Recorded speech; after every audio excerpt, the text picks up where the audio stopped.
1 Coríntios capítulo 15, do verso 1 ao verso 19, diz assim o texto da palavra de Deus: Irmãos, venho lembrar-vos o evangelho que vos anunciei, o qual recebestes e no qual ainda perseverais. Por ele também sois salvos, se retiverdes a palavra tal como vô-la preguei, a menos que tenhais crido em vão. Antes de tudo vos entreguei o que também recebi, que Cristo morreu pelos nossos pecados, segundo as Escrituras, e que foi sepultado e ressuscitou ao terceiro dia, segundo as Escrituras, e apareceu a Cefas e depois aos 12. Depois foi visto por mais de 500 irmãos de uma só vez, dos quais a maioria sobrevive até agora, porém alguns já dormem. Depois foi visto por Tiago, mais tarde por todos os apóstolos, e afinal, depois de todos, foi visto também por mim, como por um nascido fora de tempo. Porque eu sou o menor dos apóstolos, que mesmo não sou digno de ser chamado apóstolo, pois persegui a igreja de Deus. Mas pela graça de Deus, sou o que sou, e a sua graça que me foi concedida não se tornou vã. Antes trabalhei muito mais do que todos eles. Todavia não eu, mas a graça de Deus comigo. Portanto, seja eu ou sejam eles, assim pregamos e assim crestes.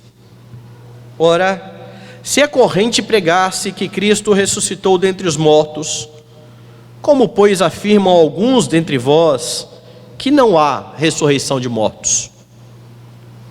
E se não há ressurreição de mortos, então Cristo não ressuscitou. E se Cristo não ressuscitou, é vã a nossa pregação e vã a vossa fé. E somos tidos por falsas testemunhas de Deus, porque temos asseverado contra Deus que Ele ressuscitou a Cristo, ao qual Ele não ressuscitou, se é certo que os mortos não ressuscitam. Porque se os mortos não ressuscitam, também Cristo não ressuscitou. E se Cristo não ressuscitou, é vã a vossa fé, e ainda permaneceis nos vossos pecados. E ainda mais, os que dormiram em Cristo pereceram. Se a nossa esperança em Cristo se limita apenas a esta vida, somos os mais infelizes de todos os homens. Agora no verso 26. O último inimigo a ser destruído é a morte, porque todas as coisas sujeitou debaixo dos pés. E quando diz que todas as coisas lhe estão sujeitas, certamente exclui aquele que tudo lhe subordinou. Quando, porém, todas as coisas lhe estiverem sujeitas, então o próprio Filho também se sujeitará àquele que todas as coisas lhe sujeitou, para que Deus seja tudo em todos. Vamos orar mais uma vez. Amado Senhor, exaltado e glorificado seja o nome bendito do Senhor. Somos imensamente gratos, Pai, porque mais uma vez, no dia do Senhor, nos reunimos, congregamos com os nossos irmãos, a fim de exaltar a Tua majestade. E como é bom, ó Deus, ouvir a Tua voz que fala na Escritura. Estamos diante da palavra que foi lida, que será pregada, na expectativa de que o Senhor ministre ao nosso coração, pois carecemos, Pai, de ouvir a Tua voz, carecemos de ser santificados pelo Senhor. Que o Senhor nesta noite cumpra em nós o Teu querer para a Tua glória, em nome de Jesus, amém. Meus irmãos, todos os anos, lá pelos meses ali de abril, na semana chamada Santa, você nota uma enxurrada de filmes, de documentários que tentam retratar a morte e a ressurreição de Cristo, ou a morte e a pretensa ressurreição de Cristo, já que muitos desses documentários estão ali exatamente para tentar desmentir esta história. Anos atrás, assistindo a Discovery, eles tinham pretensamente também encontrado o local onde estariam os ossos do Senhor Jesus Cristo. E desde que o cristianismo existe, desde que o Senhor Jesus Cristo ascendeu aos céus e a mensagem do Evangelho varreu todo o império, que as pessoas tentam desacreditar o fato da morte e da ressurreição do Senhor Jesus Cristo. Até mesmo antes da ressurreição de Cristo, essa era uma preocupação. Se vocês lembrarem, quando Jesus foi morto, colocaram guardas no sepulcro, morrendo de medo dos discípulos roubarem o corpo de Jesus e saírem espalhando por todos os lados que Jesus havia ressuscitado. Então eles diziam: e esse embuste vai ser maior ainda do que o primeiro. Eles estavam temerosos com aquilo que Jesus disse que iria acontecer. E no meio disso estão os cristãos que precisam estar atentos a tudo isso, porque o mundo não é amigo de Deus e sempre tentará colocar em xeque a fé cristã. Uma pesquisa que eu li muitos anos atrás sobre o cristianismo americano, que é um cristianismo praticamente nominal, tal qual o cristianismo brasileiro, ou a maioria do cristianismo brasileiro, fizeram algumas perguntas e dentre elas, quem era que cria na ressurreição literal do Senhor Jesus Cristo? E uma quantidade esmagadora de cristãos afirmou que não cria na ressurreição de Jesus, e isso não fazia diferença alguma, segundo eles, na fé, naquilo que eles faziam quando iam à igreja. Nós sabemos que por sua infinita graça e misericórdia, Deus nos deu a sua palavra, a Escritura, aquilo que como protestantes confessamos ser a nossa regra de fé e de prática. A Escritura que nós precisamos ter em alto preço, em alta conta, porque a fé cristã depende daquilo que a Escritura estabelece, e nós podemos recorrer à Escritura para fortalecer a fé, e é isso que Paulo está fazendo aqui, no capítulo 15 da epístola aos Coríntios. Já naquela época, os falsos mestres começaram a perverter a fé, afirmando que a ressurreição não havia ocorrido, e Paulo está começando este capítulo falando exatamente a respeito disso. Veja só: irmãos, venho lembrar-vos o evangelho que vos anunciei, o qual recebestes e no qual ainda perseverais. Paulo está colocando diante da igreja a velha mensagem do evangelho. Eu quero trazer isso à lembrança de vocês, deste evangelho que vocês receberam e que vocês ainda estão perseverando nele. Curiosamente, quando ele escreve a epístola aos Gálatas, ele está admirado porque os Gálatas rapidamente deixaram esse evangelho e começaram a crer em outro evangelho. Mas a igreja de Corinto, a despeito de todos os problemas que enfrentava, com divisões, com orgulho, com soberba, com problemas de disciplina, havia muitos ali ainda perseverantes, que ainda acreditavam no evangelho que foi anunciado. E ele continua: é por esse evangelho que foi anunciado que vocês são salvos, se retiverdes a palavra tal como vô-la preguei, a menos que tenha escrito em vão. E a ênfase de Paulo aqui é que estes irmãos coríntios precisavam reter a palavra tal qual eles aprenderam. Não poderia haver mudança na crença dos coríntios. Eles deveriam perseverar na doutrina, na palavra. E aqui então Paulo vai falar mais uma vez sobre morte e sobre ressurreição do Senhor Jesus Cristo. E ele traz para você alguns fatos sobre a morte e sobre a ressurreição de Cristo, e sobre por que é tão importante que os crentes se agarrem a esta verdade bendita que é anunciada na Escritura. Quais são os fatos que Paulo traz aqui, alguns deles, sobre a morte e sobre a ressurreição de Cristo?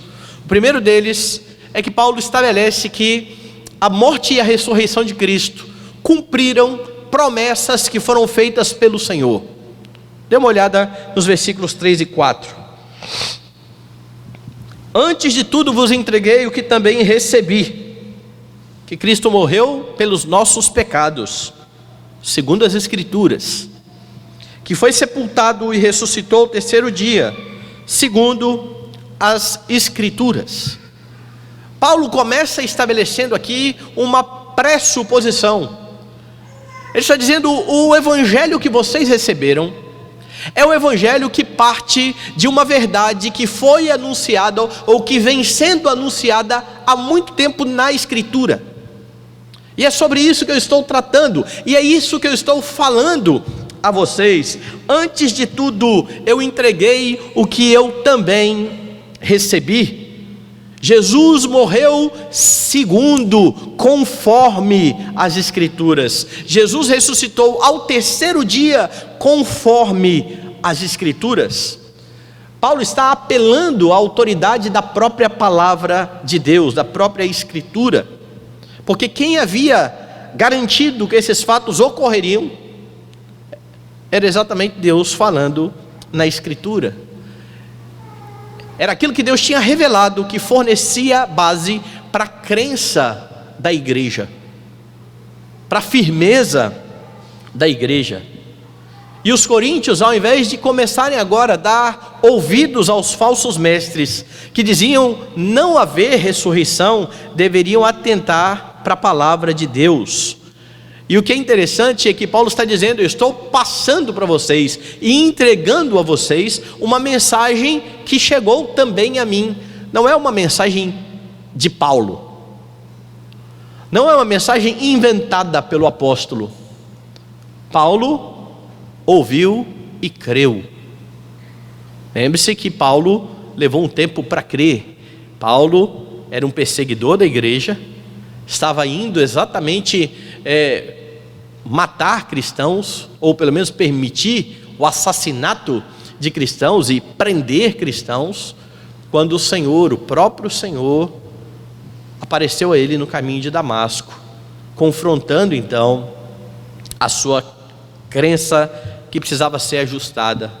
É naquele momento em que o Senhor o lança por terra e o torna cego, e o faz cego, possivelmente fazendo uma alusão à condição espiritual de Paulo, que ainda que fosse um mestre da lei, não estava conseguindo enxergar em Jesus Cristo o Messias prometido.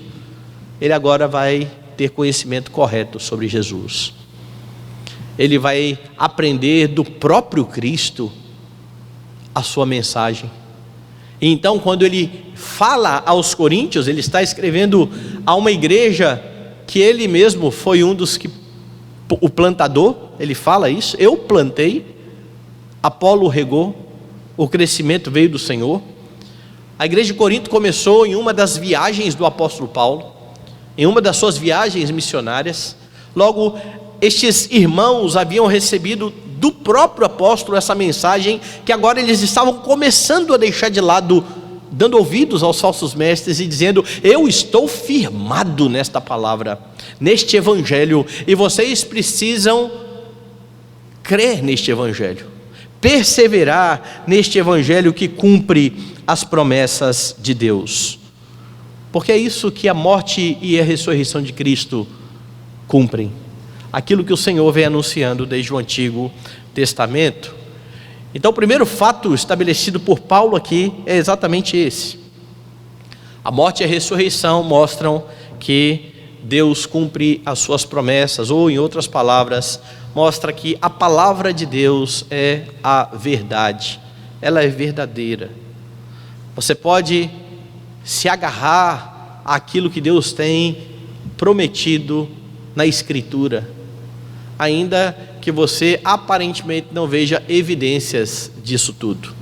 E por que eu estou dizendo isso? Porque, como eu afirmei há pouco, Paulo está pressupondo uma crença que é anunciada pelo Senhor. A ressurreição é um fato histórico. Mas antes de ter sido um fato histórico que se cumpriu na história, foi um fato anunciado pelos profetas, anunciado nos oráculos de Deus. E Israel cria nisso. E os crentes da nova aliança creem nisso. Como crente, você olha para a Escritura não como um livro qualquer. Como crente, você olha para a Escritura como a bendita palavra de Deus, onde Ele faz promessas. E você pode, de fato, crer e se agarrar àquilo que está aqui. Quando Pedro escreve a sua epístola, ele lida com um problema parecido.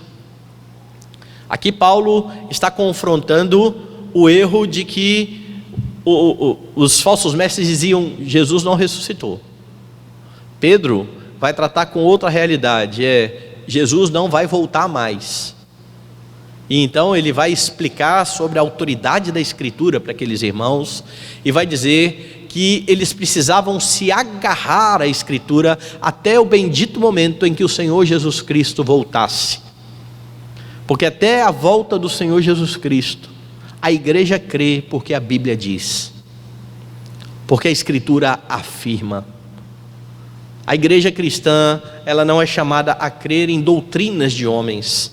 A igreja cristã é chamada para estar firmada na palavra de Deus, nas promessas de Deus. E é por isso que você precisa compreender muito bem o que Deus prometeu que iria fazer e o que Deus fez no passado e que a Escritura está narrando, mas que não vai necessariamente ocorrer novamente, apesar de Deus ser o mesmo, que é o apelo que muitos fazem para pegar práticas que estão descritas no Antigo Testamento, tentando torná-las agora uma prática corriqueira e comum. Há pouco tempo eu conversei com um irmão que estava falando exatamente a respeito disso comigo.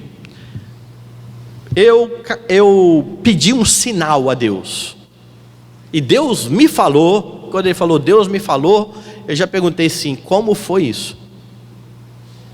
Você de fato ouviu a voz de Deus? Foi audível? Ele falou: foi. Ele falou assim: quem estava à sua volta ouviu? Alguém mais ouviu? Não, foi só eu que ouvi. Tá, a segunda pergunta que eu quero fazer é: onde é que a Escritura diz para você pedir um sinal a Deus? Não, pastor, fala lá de Gideão, que Gideão colocou Deus à prova. Foi assim: é verdade, isso está descrito na Escritura, mas não há uma ordenança para que cada crente ponha Deus à prova. E se você atentar bem à história de Gideão, você vai ver o que aconteceu ali foi mais incredulidade do que outra coisa, foi falta de confiança em Deus do que outra coisa. Mas a Escritura não ordena que você fique aí pedindo sinal de Deus. Olha, se acontecer isso é porque Deus quer que faça isso. Não caminhe por essa estrada. Essa estrada, ela é perigosa, porque ela passa pela interpretação do seu coração. E dependendo daquilo que você quer, e que você pede um sinal a Deus, qualquer coisa que acontecer, você vai interpretar de uma forma que pareça que Deus quer que você faça, o que na verdade você é que quer fazer, sendo muitas vezes até irresponsável. Então eu perguntei ao irmão: você tem conversado com mula? Ele falou assim: como assim, pastor? Eu falei: na Bíblia descreve um homem que falou com uma mula. Ele estava em desobediência e Deus usou uma jumenta, na verdade, para falar com ele. Você sai por aí pedindo conselho à jumenta? Não, né, pastor? Falei assim: mas eu estou usando o mesmo critério de interpretação bíblica que você está usando para pedir sinais a Deus. Porque se você lê o texto de Gideão e acha que você pode pedir sinal a Deus, ao ler o texto de Balaão, automaticamente você passa pela jumenta e diz: fala, Senhor, teu servo ouve. Quem vive procurando sinal, quem vive pedindo a Deus para dar uma direção, parafraseando então meu professor aqui, não quer saber a vontade de Deus. Porque a vontade de Deus está aqui. Você quer saber a vontade de Deus? Abra a Escritura, leia e tome decisões pautados nas leis e nos princípios da Escritura. Não fique com esta ideia de procurar sinal, de querer uma evidência, porque pessoas assim são facilmente levadas por homens como esses que aparecem aqui, por exemplo, aos Coríntios, e começam a questionar, dizendo: olha, Jesus não ressuscitou. Não há provas, não há evidências, Jesus não ressuscitou. Você crê naquilo que a Escritura diz, conheça a sua Bíblia, creia naquilo que Deus diz, e louve a Deus, porque a morte e a ressurreição preditas na Escritura são aquilo que garante a sua salvação.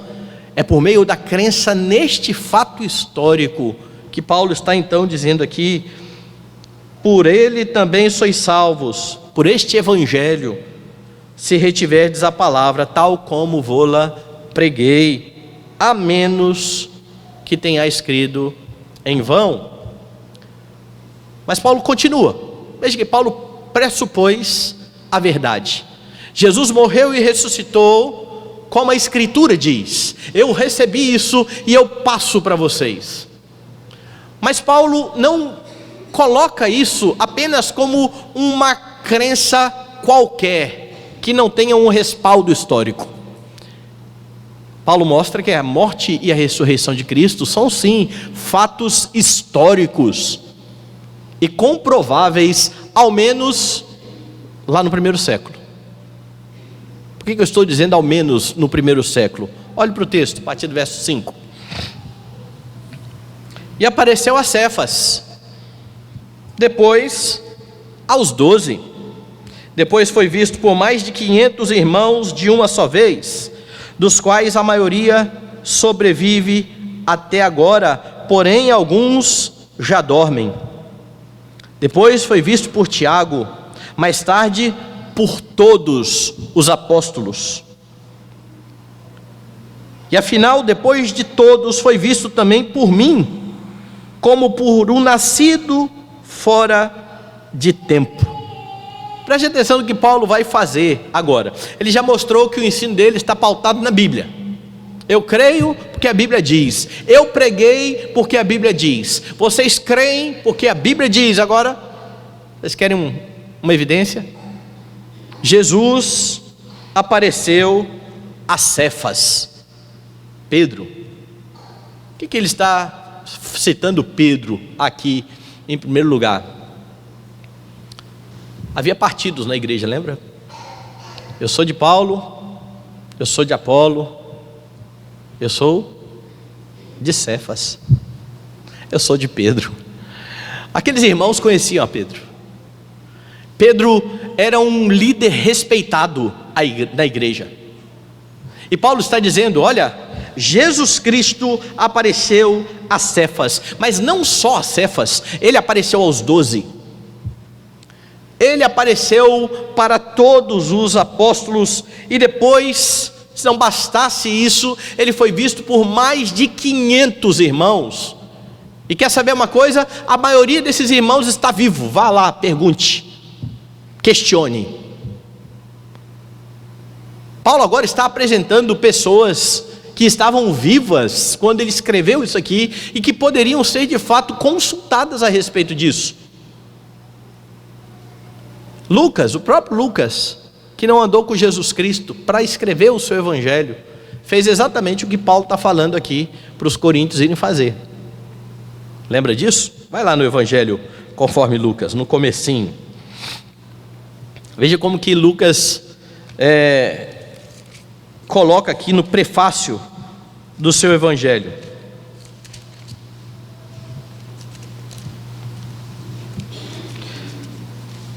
Visto que muitos houve que empreenderam uma narração coordenada dos fatos que entre nós se realizaram, conforme nos transmitiram os que desde o princípio foram deles testemunhas oculares e ministros da palavra. Percebe aqui, Lucas?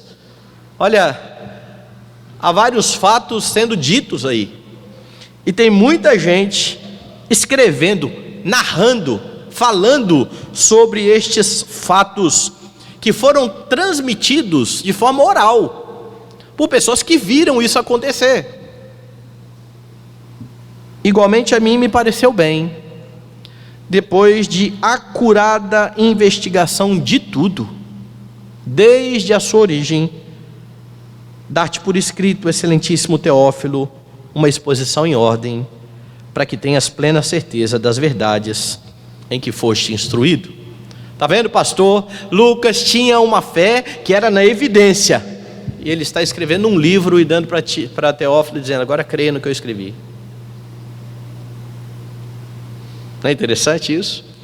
Ele fala que fez uma narração, ele foi atrás dos fatos, ele foi entrevistar pessoas, ele foi entender o que tinha acontecido, ele escreve o evangelho, ele envia para esse amigo Teófilo, para que ele tenha plena certeza, não pelo fato em si, mas pela verdade que está registrada no evangelho de Lucas. Paulo está então mostrando a primazia da escritura, mas para aqueles irmãos que ainda tinham a oportunidade de ver algumas pessoas que viram Jesus ressuscitar, ele diz: essas pessoas vivem até hoje, vá lá e veja. Lembre aqui que Paulo está escrevendo a cristãos que haviam crido dentre os gentios. E essa é uma questão importante, porque um público judeu deveria se satisfazer só com a escritura, de vez. Como os gentios não tinham toda esta questão da escritura, junto com a escritura, Paulo está apresentando algumas coisas que poderiam ser verificadas, mas a autoridade é da escritura. Ele faz essa lista então de pessoas: Pedro, os 12, mais de 500 irmãos, Tiago, e por mim, eu que anunciei o evangelho a vocês, eu que anunciei o que eu recebi. Isto de fato aconteceu. E Paulo está então mostrando, querem tirar a prova, há pessoas para isso, e com esse argumento Paulo está provando que aquilo que o evangelho proclamava, aquilo que as escrituras vinham anunciando desde o Antigo Testamento, não eram eventos inventados, não eram mitos, não eram lendas, era algo comprovadamente real, eram fatos. Quando Pedro escreve, lembrando aqui, o problema de Pedro é a descrença na vinda de Jesus, ou na segunda vinda de Jesus. Ele diz que, porque não vos demos a conhecer o poder e a vinda do nosso Senhor Jesus Cristo, seguindo fábulas engenhosamente inventadas, mas nós mesmos fomos testemunhas. Nós estivemos com Ele no Monte Santo, nós ouvimos a voz que veio do céu e que dizia: este é o meu filho em quem tenho prazer. Não há invenções, há a crença na palavra de Deus, que no decorrer da história se comprovara ser verdadeira. Tudo o que Deus disse ocorreu, aconteceu, e aqueles irmãos precisavam saber que a sua fé era uma fé histórica. Muito importante que você creia na historicidade da morte e da ressurreição de Cristo,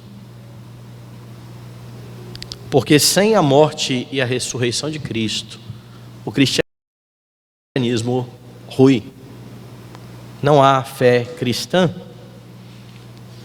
Ainda que em nossos dias muitos coloquem em dúvida o que aconteceu nos dias de Cristo Jesus, dizendo: olha, na verdade Jesus estava desmaiado, e depois de uns dias ele acordou, e eles acharam que era a ressurreição.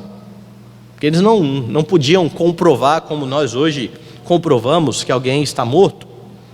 Outros vão dizer, não, na verdade tudo foi inventado mesmo. Ou como vai dizer a teologia liberal, Jesus ressuscitou, mas não foi uma ressurreição literal. Jesus ressuscitou no coração dos discípulos. O que ressuscitou foi a ideologia. Jesus continua lá, e é por isso que você, vez por outra, vai ouvir alguém dizendo que eles estão à procura do Jesus histórico. Quem é o Jesus histórico na cabeça deles? É um homem que viveu, que fez diferença na história, que morreu e permaneceu morto. Esse Jesus que você crê não é um Jesus histórico, é o Jesus da fé, da ideologia que ressuscitou no coração do povo. E se você parar para pensar um pouquinho, você vai lembrar que todas as seitas, ou praticamente todas, colocam em dúvida exatamente a pessoa bendita de Jesus Cristo. Se você olhar, por exemplo, para Joseph Smith, lá dos Mormons, que vai contar que recebeu aquelas tábuas em uma língua que ninguém conhecia, e que por causa disso os anjos deram para ele também um óculos, para ele conseguir interpretar aquela língua estranha, e depois as tábuas foram levadas embora. Você vai ver que os Mormons vão bater na doutrina de Cristo. Ellen White e suas visões, as visões que marcavam a volta do Senhor Jesus Cristo, e que levava muita gente lá para os montes à espera disso, e isso não acontecia, e levava frustração. Muitas visões dos neopentecostais. Há uma mulher meio louca que se diz pastora, e que ela fala o tempo todo isso, né? Quando eu fui no inferno, eu vi isso, eu vi aquilo, e eu fui no céu, eu vi aquilo, e eu vi aquilo outro. Cada uma dessas pessoas, cada um desses grupos, atacam a bendita pessoa de Jesus Cristo e a sua suficiência, porque é somente por meio de Jesus Cristo que há salvação. Porque, como diz João, ninguém jamais viu a Deus, mas o Filho unigênito que está no seio do Pai, ele nos revela a Deus. Por meio de Jesus, nós contemplamos o Deus invisível. E é por isso que Paulo está apontando aqui para a historicidade disso que aconteceu.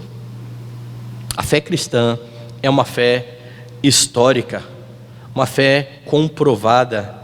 E você, distante disso, tantos anos, sem condições de ir atrás de testemunhas oculares, se você crê que esse livro é inspirado por Deus, você tem tudo para crer, porque a Bíblia diz simplesmente, seguindo o que Jesus disse: bem-aventurados aqueles que não viram e creram, porque a Bíblia diz, e a Bíblia é a verdade. Por que Paulo está enfatizando tanto essa necessidade de crer nesses eventos?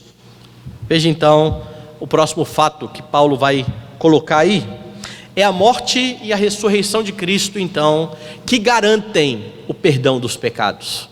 Verso 3: antes de tudo vos entreguei o que também recebi, que Cristo morreu pelos nossos pecados, segundo as Escrituras.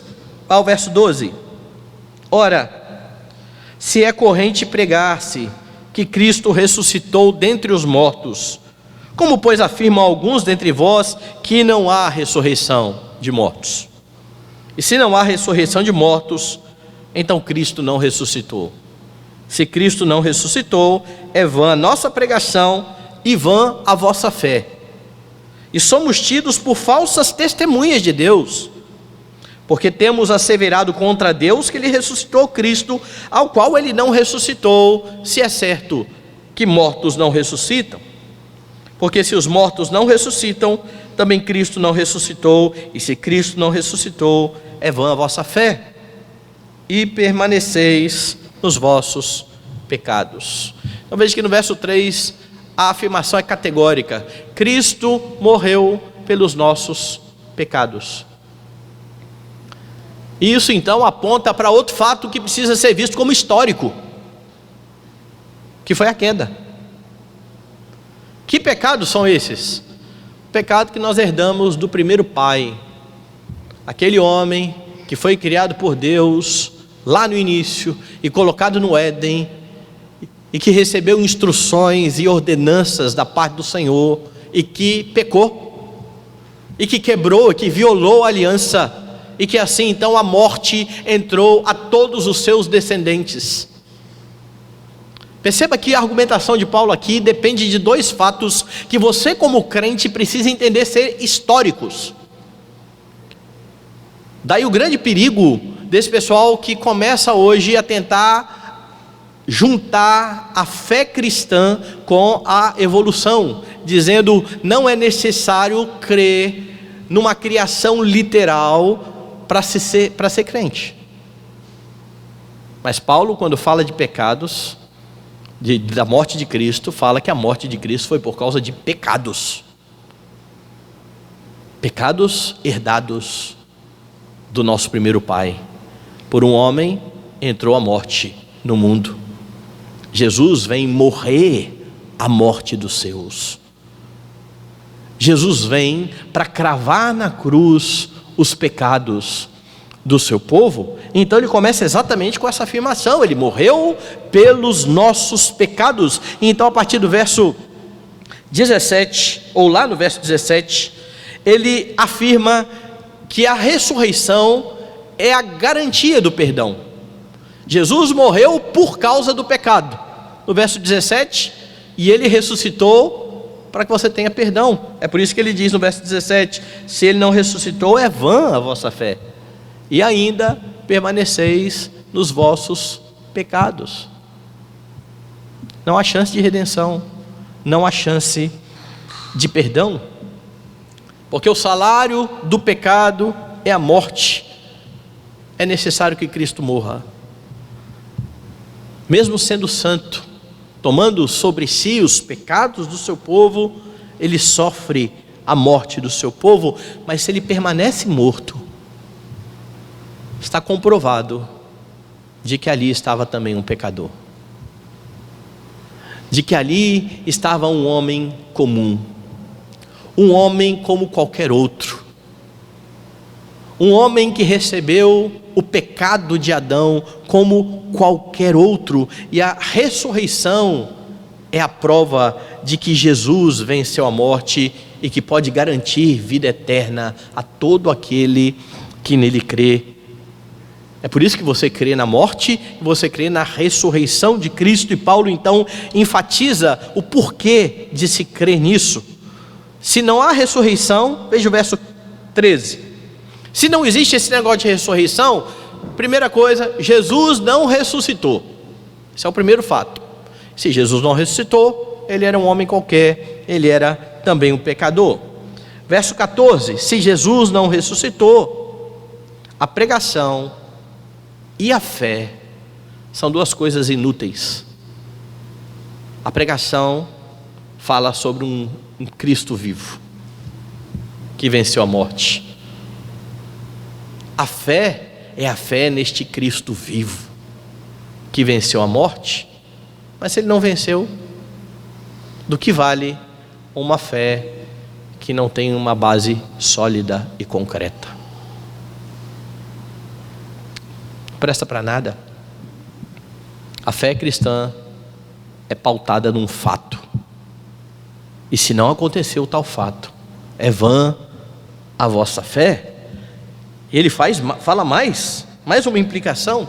Se Jesus não ressuscitou, toda vez que você fala em ressurreição, você está fazendo de Deus mentiroso, e você está se colocando contra Deus, você está sendo uma falsa testemunha contra Deus, porque você está espalhando para todo mundo que Deus disse que Jesus iria ressuscitar, mas ele não ressuscitou. É por isso que ele diz: somos falsas testemunhas, somos tidos por falsas testemunhas de Deus, porque nós temos asseverado contra Deus que ele ressuscitou a Cristo, o qual ele não ressuscitou. Eles estão dizendo que Deus ressuscitou alguém que ele não ressuscitou, porque ressurreição não existe. Então vocês estão fazendo de Deus mentiroso, ou vocês estão dando um falso testemunho contra Deus. Mas a última, do verso 18, é: os que dormiram em Cristo pereceram. Não há esperança. Você permanece nos seus pecados e você, por fim, perecerá. As implicações de não se crer na ressurreição acabam com a fé cristã. Não sobra nada. É por isso que, se você vai ouvir um liberal pregando, ele vai evitar textos assim, ele vai pregar em algum salmo, e em vez de apontar para Cristo, ele vai falar de princípios morais. Como é que você faz para viver bem? 3 passos para uma boa comunicação, 5 passos, porque não há o que pregar. Um teólogo liberal no púlpito não difere em nada de qualquer coaching que você vê por aí, até mesmo dos coachings pentecostais e neopentecostais, porque não há esperança, já que eles não creem na ressurreição do Senhor Jesus Cristo. É por isso que esse mundo tenta abafar a crença cristã, e é por isso que muitos cristãos que começam a se enamorar desse tipo de ideia, como por exemplo, não é preciso crer numa criação literal para ser cristão, é que daqui a pouco vão sucumbir, porque se não é necessário crer num Adão literal que pecou, por que é necessário crer num Jesus literal que levou pecados? Que pecados são esses? Isso tudo acaba com a esperança cristã. Então louve a Deus, porque pela morte e ressurreição de Cristo, você tem garantia de que os seus pecados foram cancelados. Não importa o quanto você pecou, se você está em Cristo, você é nova criatura. Os seus pecados foram perdoados. Você agora é coparticipante da natureza divina, como diz Pedro. Você pode caminhar em santidade, buscando honrar o Deus que salvou a sua vida. Então rejeite qualquer ideia que se coloque contrária a uma ressurreição literal. E tenha cuidado, porque há muitas pessoas que, apesar de estarem falando de Jesus, creem no Jesus diferente desse da Escritura. É um Jesus que tem o mesmo nome, mas que não fez as mesmas coisas e que não é a mesma pessoa. Talvez eles vão falar até em ressurreição, você fala, está aí um cristão, mas eles estão falando de uma ressurreição ideológica, uma ressurreição no coração.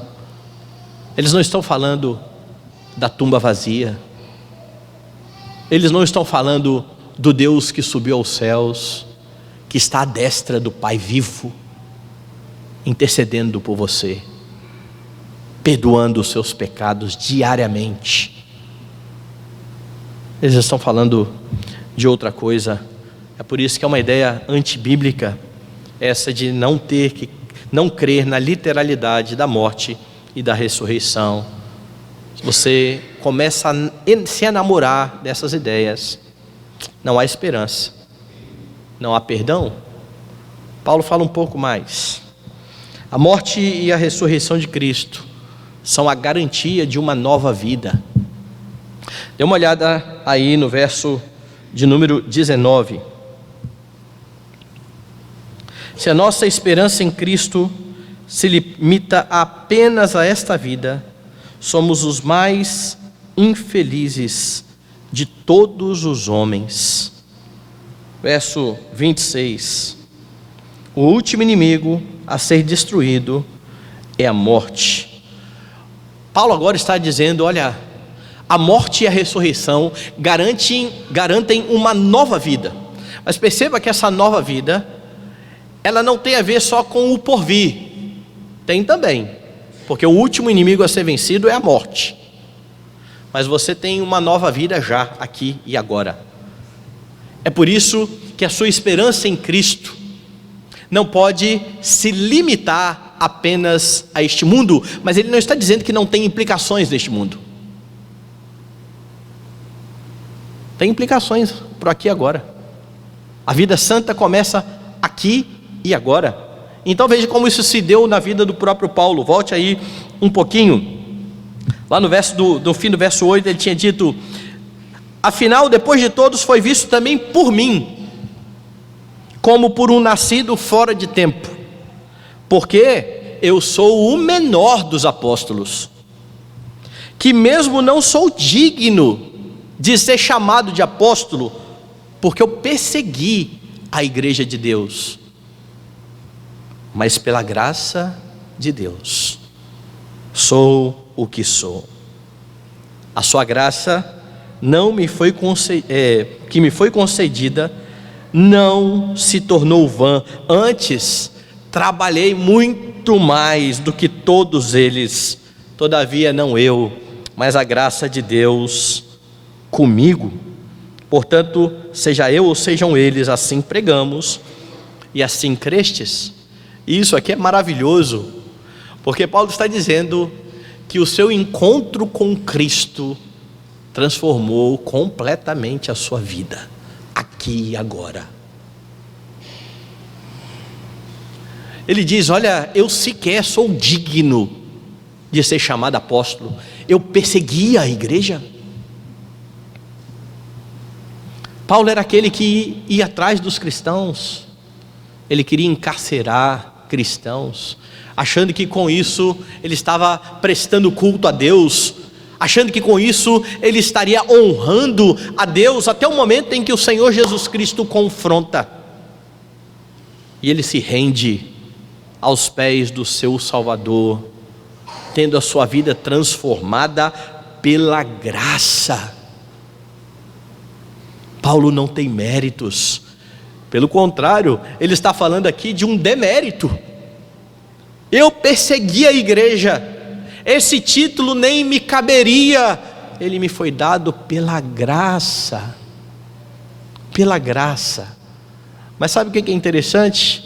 É quando ele diz: a graça não se tornou vã, porque eu fui alcançado pela graça, eu trabalhei muito mais do que os outros apóstolos. Eu não sou digno de ser chamado de apóstolo, de ser contado entre eles, mas quando eu fui alcançado pela graça, eu trabalhei ainda mais do que eles.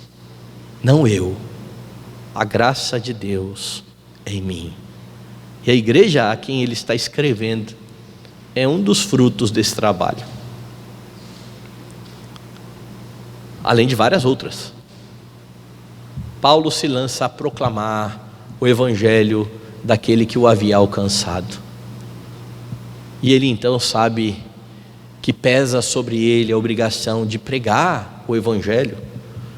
Jesus transforma a vida do pecador para que ele viva diferente aqui e agora. Como eu disse, Paulo não está condenando a questão do aqui e agora, ele está dizendo, veja de novo o texto no verso 19: se a nossa esperança em Cristo se limita apenas a esta vida, somos os mais infelizes de todos os homens. O cristão é transformado aqui e agora, trabalha aqui e agora, vive aqui e agora para a glória de Deus, com seus olhos bem fitos no porvir. Ele sabe que aqui não é o destino final. Ele sabe que enquanto ele está vivo, ele glorifica a Deus, mas se ele morrer, ele glorifica a Deus. Esse é o conflito que Paulo escreve em outra carta. Eu não sei nem o que eu prefiro. Por um lado, eu quero ficar vivo aqui para trabalhar entre vocês. Por outro, eu quero encontrar Cristo, que é incomparavelmente melhor. Mas quer vivo, quer morto, eu sou do Senhor, e ponto final, e acabou.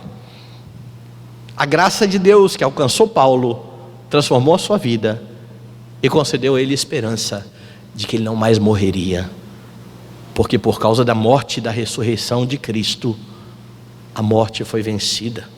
Jesus matou a morte, como disse John Owen. Jesus matou aquela que nos afligia. E é por isso que, como cristão, você vive aqui e agora, honrando a Deus, sem ter medo sequer de pensar na morte.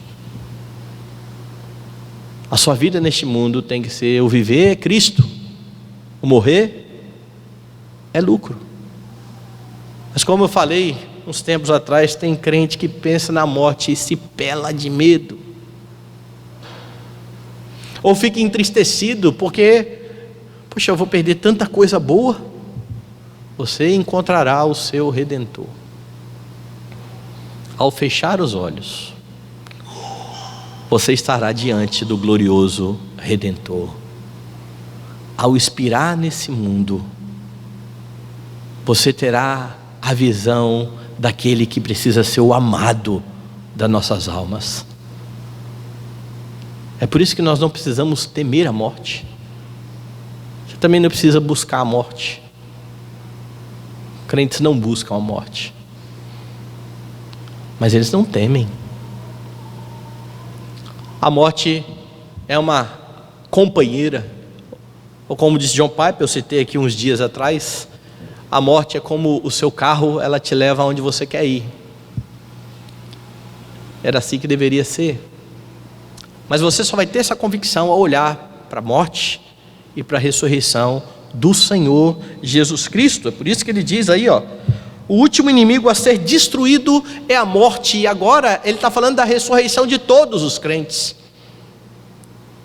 porque até que o Senhor Jesus retorne, aparentemente a morte venceu,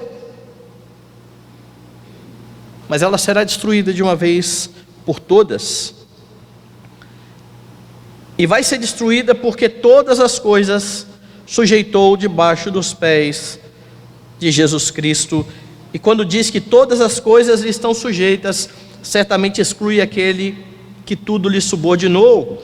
Quando, porém, todas as coisas lhe estiverem sujeitas, então o próprio Filho também se sujeitará àquele que todas as coisas lhe sujeitou, para que Deus seja tudo em todos. A morte e a ressurreição garantem que você, ainda que morra, vai viver. Você tem certeza da vida eterna? Lembre aí das perguntas que nós vimos aqui do catecismo. Eu não sei se você prestou bem atenção, mas a primeira pergunta que nós lemos aqui, 52, como foi Cristo exaltado na sua ressurreição? Então, a resposta é que ele não viu a corrupção da morte, porque ele não foi retido pela morte. Ele foi transformado, no seu corpo foi transformado. Ele é agora o cabeça da igreja. Mas depois dessa eu pulei lá para a pergunta 75. E a pergunta 75 fala sobre santificação. O que tem a ver a sua vida de santidade com a morte e com a ressurreição de Cristo? Então essa resposta eu vou ler. Santificação é a obra da graça de Deus, pela qual os que Deus escolheu antes da fundação do mundo para serem santos, são nesta vida, pela poderosa operação do seu Espírito, aplicando a morte e a ressurreição de Cristo, renovados no homem interior, segundo a imagem de Deus, tendo os germes do arrependimento que conduz à vida eterna e de todas as outras graças salvadoras implantadas em seus corações, e tendo essas graças de tal forma excitadas, aumentadas, fortalecidas, que eles morrem cada vez mais para o pecado e ressuscitam para a novidade de vida. Aqui neste mundo, você morre para o pecado e vive para Deus, buscando essa vida de santidade, até aquele dia, se o Senhor não retornar antes, em que você morrerá fisicamente, não verá mais as mazelas desse mundo, mas estará na presença bendita e gloriosa do seu Redentor, aguardando a redenção final, a ressurreição final.